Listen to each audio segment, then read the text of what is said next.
Hi guys, welcome to the show. My name is Seb Ostrovich, aka the voice of the people, and this is the Weightlifting House podcast.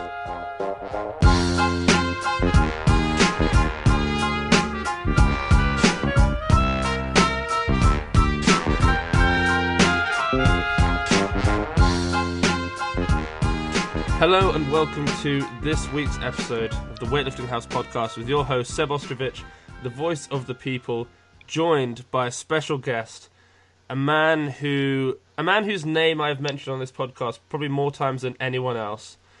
Someone who I'm very excited to have on, someone who I've been mentioning a lot recently about coming onto the show. Finally, we have Jordan Cantrell. Jordan, how you doing? Hello. I'm doing great. That was a great intro. Well, to be honest, it's like every single week that I do the news show, it's just this obligatory part of the show now that everyone knows is going to happen. It's almost like it's not even exciting anymore. It's like we go through all the lists and it's like, oh yeah, and by the way, guys, Jordan PR'd everything again. It's just every week. And it seems to have started back at was it the AO2 or the AO3 when you hit the 55-85? So AO3 was the first major meet I did this year. That was the one. And then it's basically been every single week since you've gone 56, 86, 57, 87, pretty routinely up until now where you've gone 62, 93. What would you attribute? I mean, you can't have been having that progress, this amount of progress, your entire career. So do you attribute this sort of new improvement in your training to, is it a difference in your training? Is it a difference in your mindset? Like what's made this happen? I don't know. Probably a couple of things. I think for the AO3, the big goal was trying to qualify for Worlds. Yeah. So we pushed really hard for that, and then we had the set total 340 would have put me in 8th. Right. So, like, just hitting that was like getting over a peak of a mountain. Yeah. And I don't know how I came back. I guess just more motivated to train for Worlds. Yeah. Really good training cycle, and I felt good. I mean, even at the end now, I hit 62 and 93, and I feel like I still had some more room in the tank, especially on clean and jerk. I mean, I don't know if you saw 93, but it looked pretty easy. Well, felt that way too. So. I've seen you clean 193. I saw you do that in the World's Training Hall. But then because obviously in America, your American Open was on at awkward times for me, I wasn't able to actually see the 193. I've seen all of your other lifts, but basically that's the one that I've missed. I mean, how was it? Because you seemed to clean it pretty well when I saw you do it a couple of weeks ago. So I actually cleaned it a lot better in the competition. And then the jerk was good, and I locked it out, and I knew I had it. I just didn't want to rush my recovery because that's exactly what I did in training. Yeah. Is I kind of yelled and I lost my balance and dropped the jerk. Yeah. So in competition, I stuck it, and I just kind of recovered couple smaller steps just to make sure I didn't get too excited and drop it. Easy to get excited when you're lifting that much. I mean, exactly. Yeah. I mentioned to you yesterday when we were talking on Instagram.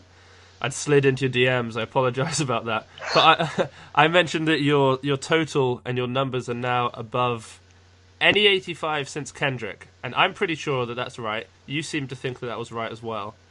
I think I had talked to Nat about that after the AO, and he was saying that as well. Really? Yeah. How does that make you feel? Because now you're lifting more than Tatum, Pomponio. I'm trying to think of the other 85s, but I mean, you're doing well. Yeah, it feels good. I guess that wasn't really the goal to start out with, but that's actually kind of a fun fact. Yeah, I mean, Kendrick's got 203. Which, I mean, you're probably not going to hit in the next couple months, but at some point, surely. Do you plan on staying at 85?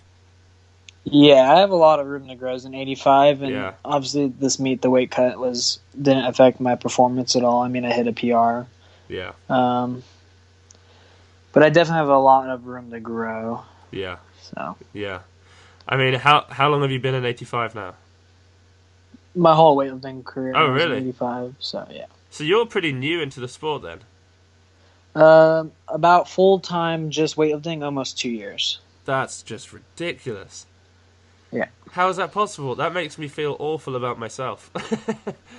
Yeah. I was doing some weightlifting a little before that, but I was doing CrossFit as well. Okay. And and I stopped CrossFit about 2 years ago. Yeah, I mean, that seems to be the root of a lot of athletes. So, a lot of current weightlifters, that is. So, within the last 2 years, what did you lift when you came full-time into weightlifting 2 years ago? And then kind of at each sort of 6-month junction, what were you lifting? I'd be kind of interested to see the progress from when you finally made the full switch. Honestly, I don't really know when I first switched. I mean, roughly, I was going was it to... Like, yeah, go on. Ooh. 90, I was going to, like... Or way higher? No, like it was way higher. Yeah, like 130, 160. It was like 135, 165. Not bad. So you were I'll like... say there. Yeah, you're a good CrossFitter then. Because, I mean, those are competitive weightlifting numbers in the CrossFit world. Yeah, I was doing okay in CrossFit. I think I placed top 100 in the Opens for California. Damn. 1 year. And that's huge. Not too bad. No. Yeah.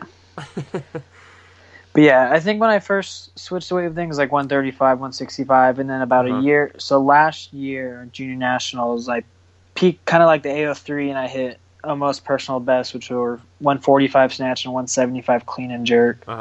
To put me on the junior team, which was pretty competitive. It was Nathan and Tom Sumo in my weight class. Oh, yeah. And then I think I plateaued most of that year. I was kind of stuck at 45, 75 through a few meets. And now, were you with MASH back then, or was it almost being at that meet and being with Nathan and Tom that made you realize, he's the guy to be with?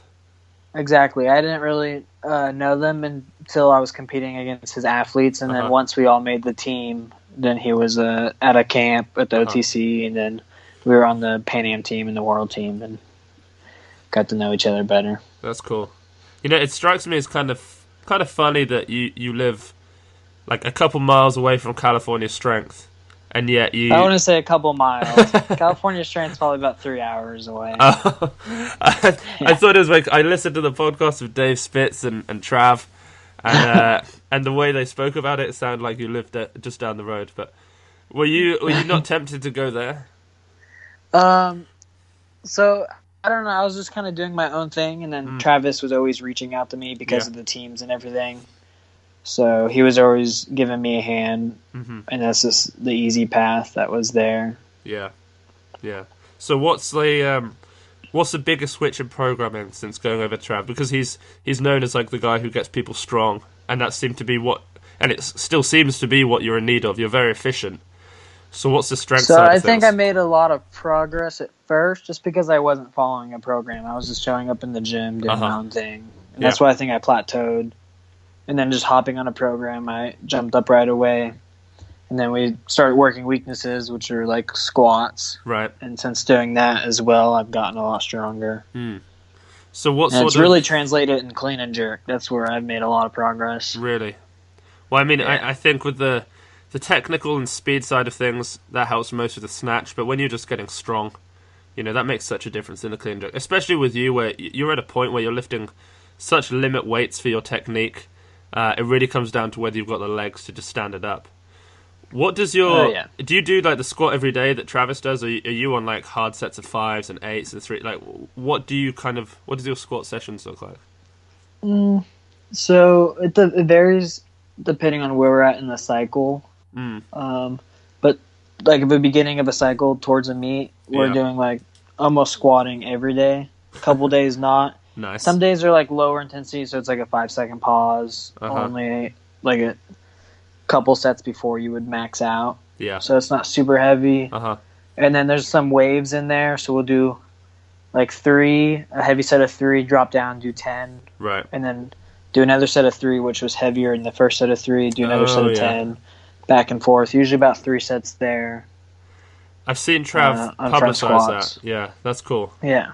I've never done that kind of waves. thing. Yeah, like the 1 and 4s are really good. So you're building up to a heavy single, you drop down, do 4. So I hit a lot of PRs doing 1 and 4.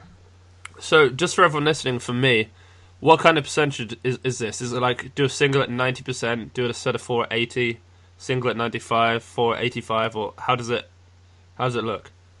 Here, I can pull it up and tell you the exact percentage on like the heavier sets. Oh, this is cool. We're getting an inside scoop on all of Travis's secret. Yeah, I don't want to tell you too much. No, So like the peak phase for this last meet for the Worlds, 93% for one, and then 78% for four. Okay.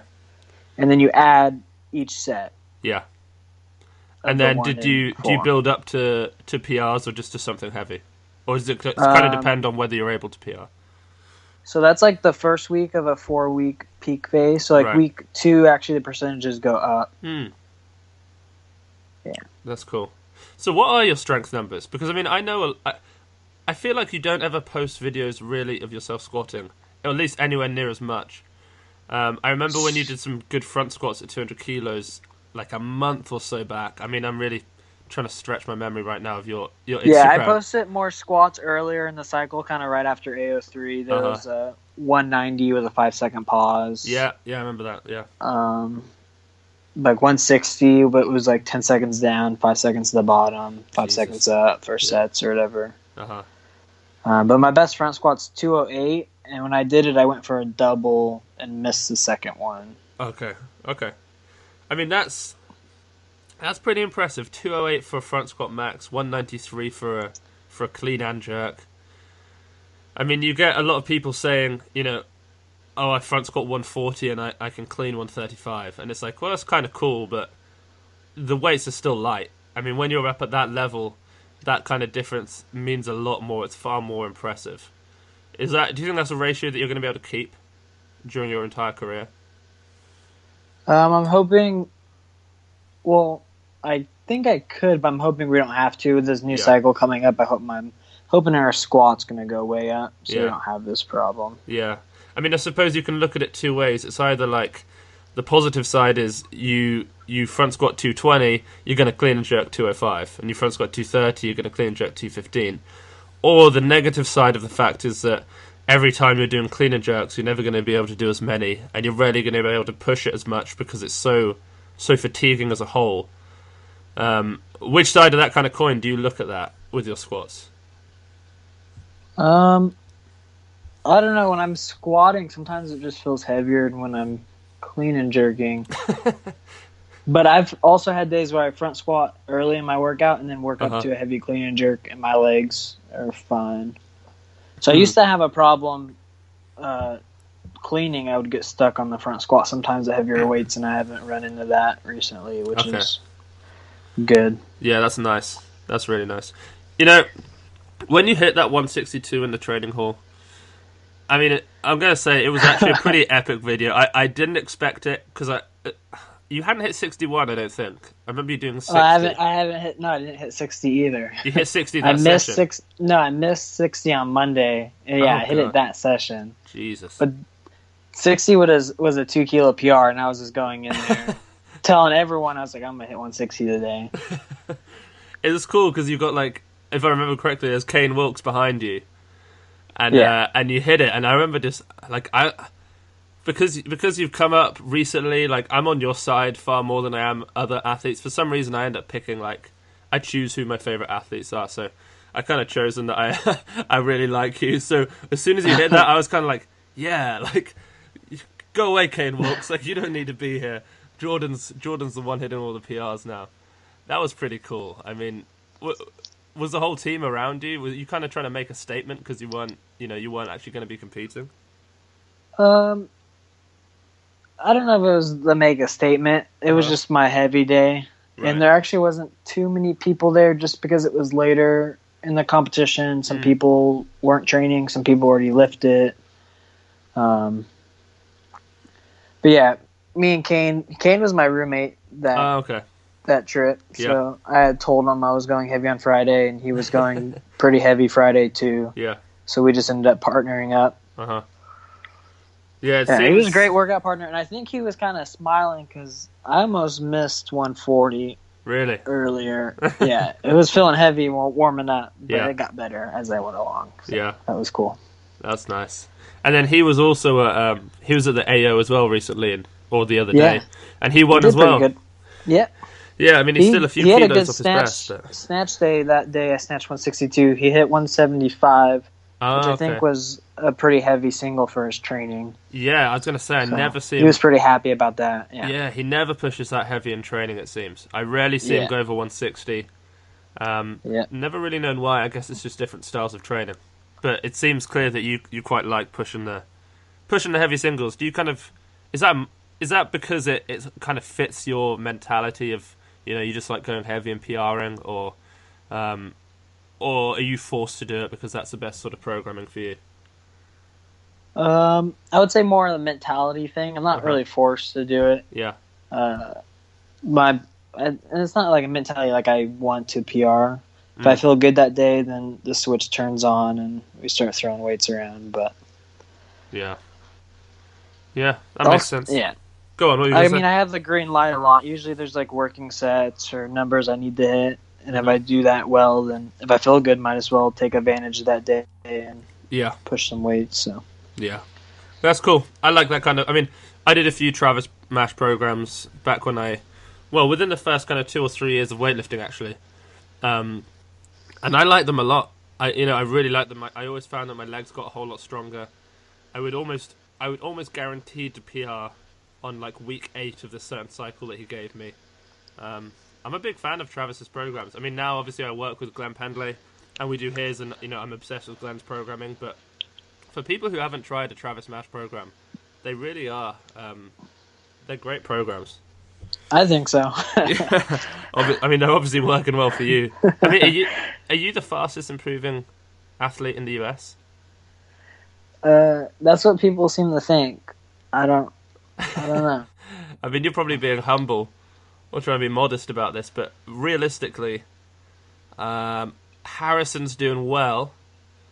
But he's doing great. Yeah, I don't think there's anyone who's moving at your speed at the moment.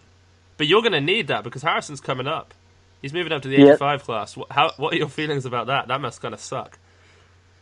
It's good competition. We'll both get better because of it. So yeah. I mean, that's the best way to look at it. Is the fact that it means that winning a gold medal isn't going to be as guaranteed, but you're going to be lifting heavier weights in the process. Yeah, which would be awesome. Yeah, so. I see Harrison's it panning. Such a nice guy. I mean, yeah, he is. Fun. Yeah, he's cool. Have you managed to spend much time with him? Yeah, we were on Junior Pan Am and Junior World Team together, and then we had a World Camp in Ohio. He was at, and then World. So a few competitions. Yeah, a couple camps. I mean, when you were at Worlds, he hit that. He hit the 193. He got himself the bronze medal. Do you see that? Was that your favourite moment watching at Worlds, or is it Lash's 220 or Muradi's 233? What was the best moment that you thought from Worlds this year? I gotta say Harrison's really? 193, just because we're all there rooting him on. And it was very intense. The 94 session was pretty good though too. I like all the Iranian fans cheering for him. Yeah. That was intense, but the Iranian fans they're hit and miss. Like they can be great. I love it whenever their athletes come out. They get me kind of jacked up. Yeah, but then they can also just be a bunch of dicks when something goes wrong for Celine. Yeah, it was Blad in the plus session. They started booing, but it didn't go so well. Were you able to watch the supers? No, actually, I wasn't in the building when they went on. I watched it live stream. Oh, you missed out on something huge. I mean, that 220 that's absurd. I mean, I've been in the sport for quite a while now, so that is like, I mean, that blew me away. Are you one of those guys? Because I've spoken to a few weightlifters on this podcast. Some of them are just complete students of the game.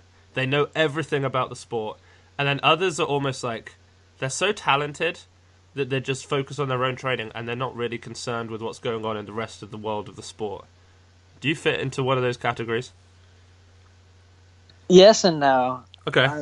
I'm kind of in the middle. So I know people who like just sit at home and watch YouTube videos of competitions and other lifters. Yeah. Definitely not doing that. Okay. But usually just through Instagram, I keep up with other lifters. Yeah. And I have favorites, of course, and people I like to keep an eye on. All right, let's talk some favorites. This is like the favorite part of every podcast to me because I just love talking about weightlifters and weightlifting. Who are some of your favorites? I like Kokov. I have his bumper plates. Nice. I just think he's an animal. Yeah, do you like him because he's just jacked, or that's one reason? Yeah, yeah, we all want to look like Klokov secretly. He's just a strong Russian. I mean, yeah, what's not to like? Yeah, Klokov's cool. Yeah, I like Ilya's lifting. Oh, yeah. I couldn't agree more with it. Amazing to watch. Yeah. You know, this is gonna... I hate to interrupt you, but this is gonna take us down a rabbit hole. Have you seen that Ilya's coming back? Yeah, I've seen some posts about it. What do you think about that? I don't know. Is it officially like confirmed? Well, you know, or is it just like in the process? You know, I've not seen an official statement, so I'm kind of hesitant to mention. For people listening who haven't heard, there's a post that says that Ilya's going to be back competing within the next 7 months. That his ban has gone from, lifetime to 8 years to 4 years to 7 months. And I'm kind of inclined to believe it. But I'll wait until there's an official statement. But do you think this is good for the sport where, like, we're getting a great athlete back? Or does it just tarnish, the reputation of the IOC or the IWF because it shows that they're just not holding themselves to the standards that they want to? I don't know. I guess I'll wait and see what happens, but I don't know. If he does come back and he does compete to try to be clean, do you think he'll come back to where he was? It's interesting. I mentioned this on I do Snapchat now, and I put a post on there saying to people, do they think that he's going to come back as strong as he was on the same amount of drugs? And basically, be putting 2 middle fingers up to WADA, or will he come back clean and lose? And will he come back at a lighter weight class? Oh, that'll be an 85. An 85, going from a 105 fridge down to 85. I mean, when he's off drugs, he looks kind of small. Yeah, he looks like an 85. Do you know what would be amazing? And I'm gonna predict this now, just so that if it happens, it's gonna make me and you look amazing. But can we just predict that at Tokyo, you're going to beat him in the 85A session? Okay, sounds good. Let's just put it out there, and then we'll just run over it. No one's going to remember it, and if it happens, we can just look really cool. Maybe like hopefully I beat everyone in the 85A session. That's the plan. I mean, is that your plan? Oh yeah, I think that's Olympics. Olympics is the goal. End goal. Yeah. I mean, I've heard people talk about their goals as to go to the Olympics. Occasionally you get somebody who says, I want to medal at the Olympics. Harrison, his goal is to win the Olympics. Is your goal a placing? Is it to make a team? Is it to win? Is it a total? What do you want? So, I mean, the end goal is to make it to the Olympics. Mm-hmm. But I don't know. I don't think about that every day when I'm in the gym. I think about the goal I have set currently. Right. So you're far more about the process. Yeah. So right now I'm going after some American records. Yeah. I think it's a pretty big goal, especially by what they are. So. Yeah, I think they're Oscar Chaplin, 166. Yeah. And then Kendrick 203. Yeah. Jeez. Yeah, the 85. I feel like the 85 class in America has been generally over the last few years underperforming. When you compare them to the 77s and the 94s, especially when you look at how impressive the national records are, and you kind of seem to be the first person who's actually pushing towards them. How long do you think it's going to take to get those kind of numbers? To hit 167, 204. I mean, they'll be the new records. I don't know. Well, obviously in training it's going to happen. I think sometime next year. Yeah, I'd agree. So if I have a good meet, maybe later in the year, I think they're definitely reachable if I'm making progress like I am now. Wow. Like I said, I didn't feel capped out at these PRs. I feel like this week I could have hit more, or Yeah. I think for sure, I spoke to Trav on the podcast last week. I don't know if you listened to it, but he said that your numbers that he'd planned for you for... I can't remember if he said it for the quad or for next year, but he said 170, 200, and then he said for the Olympics. Yeah, we both agreed. Actually, that's selling you a bit short at the moment. Yeah. I mean, I think 200 at least. That's going to be going down in the next 12 months. Yeah, I think clean and jerk. There's still more room to improve on, especially when we start getting my legs stronger. Yeah. Well, if I can clean it, I'll probably jerk it. So. Yeah, you certainly got the right. You certainly got the right coach for that. Yeah, it's interesting that you said that if you clean it, you'll jerk it. You did a lift. I want to say it was 190 snatch balance. You have, I mean, which was probably not far off your max front squat at the time. You have a 195. 195. Yeah. I mean, can you just explain this madness? Because that was utterly. I mean, that was. I have a bunch of friends, and we send lifting videos to each other all the time. But it's normally like, Rastami hits an unofficial world record in training. But then that lift happened, and we're all sending it to each other because it was just the most absurd thing we've seen in a long time. How are you doing that with 195? That was more than you clean and jerk. Yeah, I don't know. Snatch balances I'm pretty good at them, I guess. Clearly. Do you think is that because you're strong overhead, you're fearless getting under? I mean, I don't know what lends itself to a snatch balance. I don't know, but sometimes heavier snatch balances like a squat up easier than a front squat.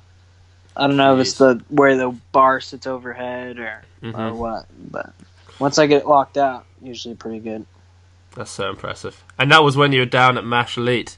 How do you find it down there? Because, I mean, when you go there, you're with the team, you're with Trav. I mean, really, you can put yourself up against Nathan a bit more. Do you have any plans to move there, or how do you find the training when you go down there? Is there a noticeable difference? So the training's good because it's a different atmosphere, so it's very refreshing mentally. Plus, there's Nathan. I get the push with Nathan, and then there's so many great athletes in the room, even if they're not lifting as much. Just that motivation and the intensity is like just going around the room with everyone. Yeah. So it's really nice to train there. Yeah, I think at the moment I don't have any plans to move out there. Though. No. Okay. I got a lot back home, and yeah. I mean, you've got a girlfriend, am I right? Yeah. Yeah, and you've got a gym where I know some of the guys. I've spoken to some of the guys from your gym on Instagram, and it seems like a great place to train. Yeah. So the guy I think you spoke with, Joshua, he's my training partner. Yeah. He's very intense as well. So great guy to train with. Yeah. Are your training sessions intense? Like, do you get kind of jacked up, psyched up, or is it just part of the process and you go in with no emotion? Yeah. How are you when you train? We're getting jacked up. Yeah. Yeah. There's like a little John North atmosphere going around. A bit of C4 in the air. Yeah, a bit of C4, some ammonia. Oh, really? You go for the ammonia? Oh, yeah. I've never done that before. I had a friend who I'm actually going to see because I'm coming out to the US again in a few weeks, and he'd be taking some ammonia for like accessory work, like hip extensions. Like it was getting out of control. Yeah, we're not doing that. No. Usually max lifts. Yeah. What max back squats, max clean and jerks, just everything. Snatch, yeah. Really. Everything. Yeah. That's crazy, man. That's great. I might have to give it a go at some point. Yeah, it grows on you. I can imagine. So, let's I'd kind of be interested to know a little bit more about your childhood, growing up, your athletic endeavors. Were you always athletic? You know, what sports you played? So let's take it back. What kind of sports were you into growing up, and did you always excel?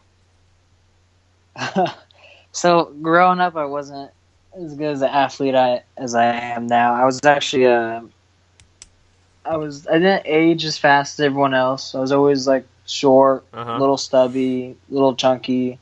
Wow. Slow. Slow? Yeah. So growing up, I was the goal was always like I would play football and baseball. Right. And 7th grade, I didn't start on the football team. I was like the 5th quarter thing. Kind of the same with 8th. The goal was always to be a starter on the football team. So I was always working hard to like be good like everyone else. So freshman year was good, JV, and then junior year you get the varsity, so all the seniors are like better than you. So then that around there is when I really started working out just to get better for football. Right. Okay. and I stopped playing baseball my freshman year. Yeah. It just wasn't for me. So just focused on football and training, stuff like that. Yeah. So were you weaker than everyone? Yeah. That's crazy. Middle school into high school, yeah. That's something that I think a lot of people just wouldn't believe. And it's kind of nice as well for people listening to know that you don't have to have been like a naturally freaky strong person growing up. Like I interviewed Wes Kitts, and he was saying like how he back squatted 200 when he was like 16 or 15, or I think he might have even been 14 or 13 to be honest when he did it. And then I asked him what he snatched the first day he ever tried, and he's like, I don't know, I'm pretty sure I just threw 100 kilos overhead. And so you can't. I think it's very easy to people to think that you have to just be, have these unbelievable genetics from day one. But you're kind of testament to the fact that you can just train hard. Yeah, I think it took me a year. I think my beginning of sophomore year, I cleaned like 135 or something. Crazy. Yeah. Wow. Everyone else, like I think we had a couple kids on our team that could power clean 315. Damn. Like our junior pretty good year. for high school. Yeah. Yeah. So where are you now? Are you in college? I was taking college at City College this semester, but once I made the world team, I knew I had camps and stuff, so I dropped out of that this semester. Okay, but gonna start back up again? Yeah. There's some online classes and stuff. Yeah. And what do you study? I'm just doing general education right now. Getting classes out of the way. Okay. I'm not really familiar with how the American system works for college. I know you do more than one subject, which is kind of strange. Over here, we pick one and we do that for 3 years. Yeah, so we have like a broad general. You have to do multiple classes, and then you could pick a major, and it's like one subject. It's like a GPP phase. yeah, pretty much. That's a good way to put it. Yeah, it's like increase the pyramid, get the base bigger, and then you're going to get a little bit more specific later. That's cool. Do you have plans? Because it's so easy to get carried away with weightlifting. Do you look forward past it and think to yourself, I'm only going to be an athlete till, maybe 35? What am I going to do after? Are you just going to coach? What do you want to do? I have no idea what I want to do. Yeah. I do not know what I want to do. No. Does that in any way worry you? No. Right now, I'm able to do what I'm able to do, so I see how far I can take it and push it as hard as I can. Yeah. When I get to that point, I'm sure I'll figure out something else. I hope so. I mean, you'll probably be at the point where you've been so successful in weightlifting that hopefully, at the very least, you'll be able to get like a full-time coaching role, which is always going to be fun. Yeah, I think so too. Yeah, it'll be good. This is something that I was thinking about bringing up, and I'm going to because it's just kind of worth it. But your rise up was so quick, but then you got dropped so suddenly off the world team. How did that affect you? Like, were you okay with that? Because I can imagine that it very much seemed to me and to a lot of other people that you really earned that spot with your performance and all the progression that you've been having in training. Were you at all annoyed about the fact that they just suddenly cut you?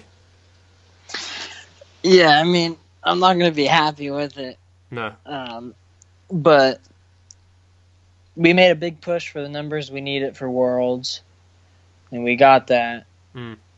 And training for Worlds went great, and then we knew what they were going to do. So once we made the top 10, then they put like a start list out. Yeah. And we saw the start. I looked at the start list, and you can kind of do the numbers that they were going to do and see what could have happened. So there's like a couple choices they could have made. And I don't know if you saw that first start list, but there was like 35 or more 85s. Yeah, I remember seeing it. And I think with the 340 total was about in the middle. Right. And I think that's what they were going off of, not recent training. So they didn't take into account any of your PRs or anything like that recently? I think they thought about it, and they looked where that would have put me. I don't know what their final decision was or what their thoughts on it were. Yeah.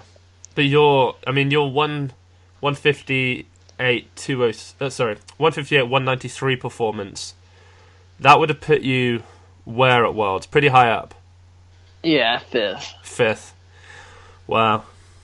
That's So that would have been the second best performance, I think, behind Harrison. Of any male athlete, yeah. I believe so. Damn. Unless CJ had made a damn clean and jerk. Yeah. Yeah, I kind of felt bad for him for that. I thought he got a lot of stick for the squat jerk, which I've said it before. I like it. I think it looks good. I think he should stick with it. I thought it looked great in training. Yeah, with 180 he did. I was really happy for him and looking forward to 190 there, but it looks so smooth. Stuff happens. So. Yeah. Did you manage to talk to him about it? Do you know what it was that happened? Because it seemed that he made the lift basically every time he stood it up. He just couldn't. It's like that final inch of extension. He just couldn't do it for some reason. Yeah, I know. I didn't get to talk to him after. I think he left a day or two after to go back to school to finish up his last week. But yeah, that's the same. It was hard to watch. Yeah, it really was, especially because he'd hit the American record snatch. Everything was going well. Snatches look so good. Yeah. It was like, these snatches look this good. I can't imagine what he's going to clean and jerk. Yeah. And the thing was, his cleans were easier than he'd clean those kinds of weights before, I thought. Often it looks like with his max level cleans, he stands them up fine, but actually pulling the bar and getting under looks tough. But those lifts, the 178, didn't look heavy in the pull either. Like, the cleans were great. Yeah. And I know his coach, like, 178 would have been a nice routine lift for him. Yeah. So it wasn't like they were opening super heavy either. No, yeah. I mean, they were opening at a weight that, 7 kilos under a lift that he did a year ago. And he's been progressing. So it's not like they were going for a stupid opener. Yeah. Such a shame. I mean, he could have, if he was feeling good and the jerk was in the right place, he could have been. I mean, to be honest, I don't like making these kind of predictions because you don't know what the other athletes would have done if he'd have been able to make some lifts. But he could have actually got a gold medal there. Yeah, I think so too. Definitely in the clean and jerk, but maybe even in the total. Yeah. Yeah, crazy. So, you find yourself 2 years focused in a sport that is going through some difficult times. The IOC has threatened to eject the sport from the Olympics unless it cleans up its act. The sport is riddled with drugs. Do you see there being any fix to the drug problem in weightlifting? I mean, I hope there is going to be. Yeah. If it's being threatened. Yeah. Seems like they're making a step in the right direction now. Hopefully that continues and other countries follow. Yeah. But, I mean, this step in the right direction, are you just referring to the fact that countries are being banned? Or do you think that actually the testing is going to get more strict? I think the testing is going to start getting more strict. Yeah. I mean, the countries being banned, and I think this is part of the process. Like, they kind of backed against the wall. They have to do stuff like that. Yeah. Yeah, I mean, to be honest, I think you're more optimistic than me, which is a good thing. And I hope you're right. I absolutely hope you're right. I think from my perspective, I don't think the sport's going to really clean up particularly anymore. I think one thing that they might do, which isn't a bad thing, is they might just start popping more people. Just to kind of keep giving off the impression that the sport's getting cleaner and cleaner. But I don't know if we're going to suddenly see people lifting dramatically less weights. Like, I don't see the Iranians or the Russians or the Chinese coming in and taking 4th and 5th and 6th place. Do you think that's a good point? I didn't really think of it that way. Yeah. It'll be interesting. Yeah, it really will. It's one of those sports. It's very corrupt. Drugs and weightlifting go hand in hand. Do you think the USA is as clean as it's always been made out to be? Oh, yeah. Yeah? I think all the athletes that are competing on this world team and that are winning nationally are clean, because I'm in the testing pool and there is absolutely no way you could be on drugs, at least that I know of. Yeah. I've been random drug tested twice within 1 week. Really? Yeah. What was that a week that you did a particularly good lift, or was that just complete by chance? Yeah, I was hitting PRs and everything, but I don't know. USADA's looking at my PRs. Yeah, I mean, I always heard stories from the old Cal Strength days that like every time Donnie would hit a big lift in training, like USADA would turn up the next day, and it's almost like they were actually watching. They could be. So you never know. If ever you maybe if you hit a big lift, just don't post it on Instagram. See if they turn up. Next time, post it on Instagram. See if they do turn up, and then we'll know. And then we can develop a routine of how an athlete could works. actually and how you could end up taking drugs in the US. But I think you might be right. I think maybe the US is. It's always been known as being one of the more clean countries with weightlifting. I'd say with other sports, I wouldn't be so. I don't know. I think it'd be naive to think that the US was the cleanest country in the world with other sports, but with weightlifting, you may well be right. And I think if there are athletes on drugs in the US in weightlifting, they are probably, contrary to what people think, they're probably in the lower categories. Not weight categories, as in they're probably in like the B session or the C session. Yeah, like I said, every like top lifter who's either in the testing pool, like if you're in the testing pool, I think it's almost impossible to be on drugs. Yeah. I mean, how many times a year is there like a quota of how many times a year people have to be tested? I don't know if they have that, but it's just random. Yeah. Yeah, I mean, maybe all the other countries are going to follow suit. Maybe that's going to happen elsewhere. I'm not sure. I think the more money there is in any sport, the more likely there is going to be doping. So, maybe in the future, maybe in the USA's future, it might happen because there's going to be more money in the sport. But hopefully you guys will keep it clean, and the rest of the world will follow suit. Yeah, that's the goal. Do you feel angry towards athletes in other countries who take drugs because they're almost denying you placing at international meets? I haven't really thought of it that way because I haven't been at the level I am at now for very long. So it's not like I've been going to Worlds and getting beat and then thinking, well, True. Man, they're on drugs, I'm not. Yeah. So. Yeah, that's true. That's true. Now, let's just do one or two more questions because I know it's incredibly late over there in California. It's coming up on, midnight now? Yeah, not too bad, though. Yeah, I wanted to get this interview in because we've been talking about doing it for so long. So I'd be interested to know, and I've asked this to a few people, and it's kind of going to put you on the spot a bit, but if you could have dinner with any 3 athletes, dead or alive, who would they be? Oh, wow, that's a tough question.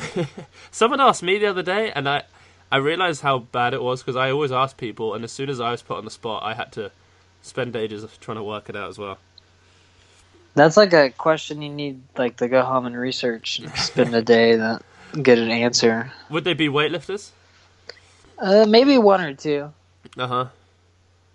Yeah, maybe like a basketball player. Okay. I would like to sit down like Kobe Bryant or Michael Jordan. That's fair. That's fair. Probably a mix. I'd probably do like one. Each one would be from a different sport. Okay. I'd be most interested to know within the weightlifting who would be that one athlete. I don't know. Maybe Naheem. Oh, wow. Yeah. Yeah.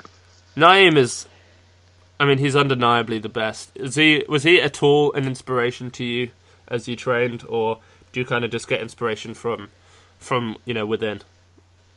Yeah, I don't really look to anyone for inspiration. I don't watch videos, but get inspired, I guess. Plus, I didn't really know Naheem earlier in my career. He's kind of, as I've gotten better, I've learned about more weightlifters, so he's more than the last year that I've watched videos of him and stuff like that on Instagram. Yeah, that's fair enough.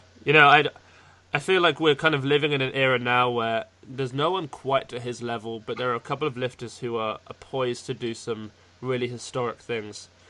The 2 that I'm really thinking of, Sarab Maradi and Lasha Talakadze. Do you think that, Sarab is clearly able to set world records in both the snatch and the clean and jerk. And I think likewise with Lasha. Yeah. What do you think Sarab's going to be able to do? Are you kind of up to date with his lifting at all? Yeah, I saw him at Worlds, and I saw he broke some records in like a national meet or something not too long ago. Yeah. I think he did 190, 235 maybe nationally. Far over the world records. Yeah. Yeah. I think he's And going to do his something lifts huge. look just as strong as like they don't look like his max lifts either. Yeah, for sure. It's the same with Lasher. I mean, I hear a lot of people saying 225, 227. Yeah, I think he is. It kind of annoys me. I want him to set a clean and jerk world record, but I don't think that's going to happen until he misses a third attempt snatch. I don't think we'll see a clean and jerk world record. I think he's just going to... His goals will be snatch world record, total world record. Until he misses the snatch world record and still wants to get the total world record, he's going to have to set a clean and jerk world record. So it might be a while until his snatch caps out, but do you think he's capable of getting the 4 reds on the bar? Yeah. Yeah? I think so. I mean, the 220 he did at Worlds was like a little off balance, but the one he did at Nationals like a month and a half ago looked even easier, I mean. Yeah. The dude's a freak. Yeah. He's huge, too. He's 6'6", apparently. Yeah. I was actually in Georgia for Junior Worlds, and we watched him train a little bit. And he was doing like 200 kilo snatch doubles. And oh, my good Lord. Without moving his feet and stuff. Crazy stuff like that. Yeah. I mean, do you see that and just think, does that put him on another level or another planet? Or do you look at that and kind of think, you know, obviously you're not going to lift the same amount because he's so many weight classes above, but you kind of, do you think to yourself, you know, I can be on that level? Oh, no way. I think he's a freak. Yeah. It's unbelievable. That's kind of interesting, though. That you 200 kilos is so heavy that pick up off the ground, he's doing it for doubles and snatch. Yeah. But, I mean, I don't mean to lift those weights, but, you know, if we look at your weight class and some of the best ever, you know, we look at, I don't know, Rastami, Dimas, those kind of people, do you see those numbers as more attainable? Do you think you're going to reach that level? Or do you kind of see the limitation of the fact that those guys were and are on drugs? I feel like some of those numbers all are unattainable, but then I thought that way 2 years ago when I first started. At the 85s that were in our weight class in America, I thought I would never get to their level. Here I am, so who knows? Who knows? Well, it's certainly going to be an exciting, a really exciting climb to see you lifting over the next few months, over the next year, and then obviously until the next quad. I think you're like the dark horse that people need to be a little bit more aware of. Everyone knows about CJ and Harrison, and people talk about Wes Kitts, but Jordan, I think you're the guy who might sneak it and take the Olympic spot. Wow, thank you. I really do. I've been watching weightlifting for a long time, and I think you have some crazy potential. Thank you. I'm very excited to see how it goes. Now, I think we should probably end up wrapping up. Where can people find you? People can find me on my Instagram. Yeah. It's at Cantrell 85kg. If people aren't following me there, they're just absolutely crazy. It's like a gold mine of great lifts. Yeah, I post a couple times a week. Yeah. If not every few days. So. And it's basically a PR every time. A lot of people post every day, like warm up stuff. There's no point. There's no point, and it's usually fun. Yeah, exactly. Fun to watch. Exactly. It makes it worthwhile instead of watching like a 120. At 120 hang snatch, something like that. It's just no one, like, as impressive as it is, no one really cares. I'd much rather see you snatch 162 or 163. There might be a 120 hang snatch on there someplace. From a while ago, maybe. From a while ago. You know, actually, but I know we just kind of set it up to finish, but one thing that I remember seeing from a couple of weeks ago is that you PR'd your power snatch with 137. Now, to me, that seems low relative for your full snatch. I mean, 137, 162, there's quite a big difference there. Do you see powers as a weakness, or are you just notoriously not so great at powers? Recently, power snatches haven't been too good. I hit a 130 about a year ago, which was a pretty big PR for what I was snatching at the time. Yeah, I was going to say, yeah. So the goal that day was only 135. There's a couple bets on the line, so yeah.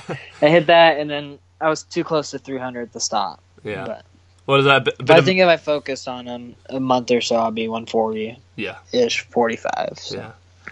I like the fact that you guys are betting. Is there money being thrown down, or is it just every now and then? Yeah. That's cool. You got to keep training fun. Who are the big gamblers in USAW? Spill the beans.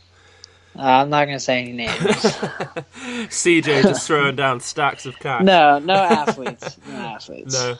I know that Travis does a little bit of that kind of stuff, and I think it works well. I think it's cool when the coach gets involved, trying to get people to lift more with a little bit of a monetary incentive. Oh, yeah. It's fun. It's definitely the way forward as well. As soon as athletes start being able to make more money in weightlifting, that's going to be the thing that drives a lot of progress, I think. Yeah, it seems to work in other sports really well. Yeah. Are you able to be on a stipend yet by USAW, or do you have to have competed like senior internationally or something? No, I'm stipend by USAW. Cool. You could do national meets like American Open 3, and if you hit one of the qualifiers for the stipend, you get on it. Yeah. You do have to be in the testing pool for 6 months before that, though. Okay. And without, obviously, I'm not going to go into it too much because it's your own thing, but is it enough to live on, or are you having to work alongside this? So for some people, it wouldn't be enough to live on, but I live with my parents and stuff, so so it's fine. Obviously it's fine for me. But that's perfect. The better I get, the better it gets. So. Yeah, cool. All right, well, Jordan, thank you so much for coming on again. It was an absolute pleasure having you on. As I've said before, you are maybe, along with Harrison, the most spoken about athlete that we have on this show. At some point, you're going to have to stop hitting so many PRs because you're taking up enough time on my show. But for now, I hope that I don't doesn't see stop. that happening. Yeah, I don't see that happening. You're looking too strong at the moment. Is there anywhere else that people can get hold of you, or is there anything that you're working on that you want people to know about? No, not really. Instagram and Facebook, just Jordan Cantrell. It's usually the same stuff. That's it. Yeah. Well, thank you once again. And guys, thanks for tuning in. I hope you enjoyed listening to our conversation and learning a little bit more about the amazing athlete, Jordan Cantrell. Make sure you follow me on Weightlifting House on Instagram and WL? Yeah, that's right. WL_house on Snapchat. Thanks once again for tuning in, and we'll see you guys next week.